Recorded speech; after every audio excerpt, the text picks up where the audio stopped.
કડી અને વિસાવદર પેટા ચૂંટણીમાં ભાજપ સ્ટાર પ્રચારક ઉતારશે. ભાજપના 40 જેટલા સ્ટાર પ્રચારકો ચૂંટણી પ્રચાર કરશે અને જંગી સભાઓ. કડીમાં પ્રાઇવેટ હોટલના હોલમાં જગદીશ વિશ્વકર્મા સાથે બેઠક કરાઈ હતી.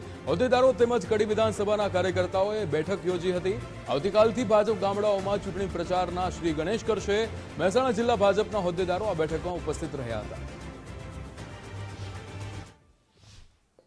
ભારતીય જનતા પાર્ટીની પરંપરા રહી છે, જેટલા પણ સિનિયર કાર્યકર્તાઓ, વરિષ્ઠ કાર્યકર્તા હો, આ બધા જ લોકો પાર્ટીની વાત કહેવા માટે અને જે તે વિકાસની વાતો, કેન્દ્ર સરકારની વાતો, રાજ્ય સરકારની વાતો લઈ આ વાત લઈ અને આ પ્રચારકો નીચે ઉતરતા હોય છે.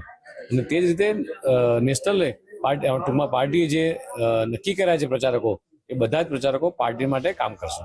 કડી અને વિસાવદર જે પેટા ચૂંટણી યોજાઈ રહી છે, જેની અંદર 40 જેટલા જે કહી શકાય કે સ્ટાર પ્રચારકો આ વખતે ભાજપ દ્વારા ચૂંટણી જંગમાં જે છે ઉતારવામાં આવે છે. ત્યારે કડીની અંદર સતત ચૂંટણી પ્રચારને લઈ અને મેનેજમેન્ટના આયોજનને લઈને સતત આ પ્રકારની બેઠકો છે સતત ચાલુ છે. ખાસ વાત કરીએ તો જગદીશ વિશ્વકર્મા સહિતના જે કહી શકાય સ્ટાર પ્રચારકો છે એ હાલ કાર્યકર્તાઓ સાથે બેઠક યોજી રહ્યા છે અને બૂથ લેવલનું કામ જે છે ભાજપના કાર્યકર્તાઓ સાથે યોજી રહ્યા છે. ત્યારે આવનારા સમયની અંદર કહી શકાય કે ભાજપ પોતાના માઇક્રો પ્લાનિંગથી ચાલી રહ્યું છે. ત્યારે પરિણામ શું આવશે તે જોવાનું રહ્યું, પરંતુ ક્યાંક ને ક્યાંક ભાજપ જે છે ઘણા સમયથી જે છે પોતાનો જે કહી શકાય સભાઓનો ગુપ્ત બેઠકોનો દોર જે છે ખાસ અહીંયા ચાલી રહ્યો છે. અને કડીની અંદર પ્રાઇવેટ હોટલની અંદર પણ આ પ્રકારની બેઠકો જે છે હાલ યથાવત જોવા મળી રહી છે. મુકેશ જોશી, ગુજરાત ફર્સ્ટ.